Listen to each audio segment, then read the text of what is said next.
অতীতটাকে বাক্সে পুরে শিখে তুলে রাখ, ভবিষ্যতের স্বপ্নগুলো একটু ভুলে থাক। অতীতটাকে বাক্সে পুরে শিখে তুলে রাখ, ভবিষ্যতের স্বপ্নগুলো একটু ভুলে থাক। আজকের এই দিনের জন্য শুধুই তুই বাঁচ, আজকের এই দিনের জন্য। সত্যজিতের জন্মদিন ভালোভাবে কাটুক, আগামী উত্তর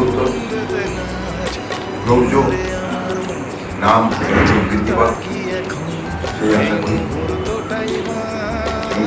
একটা খুব ভালো মন রে আমার মন, আর চিন্তা কি এখন, এই মুহূর্তটাই বাঁচ, বেঁচে নে জীবন। ভালো থাক, সৎ থাক।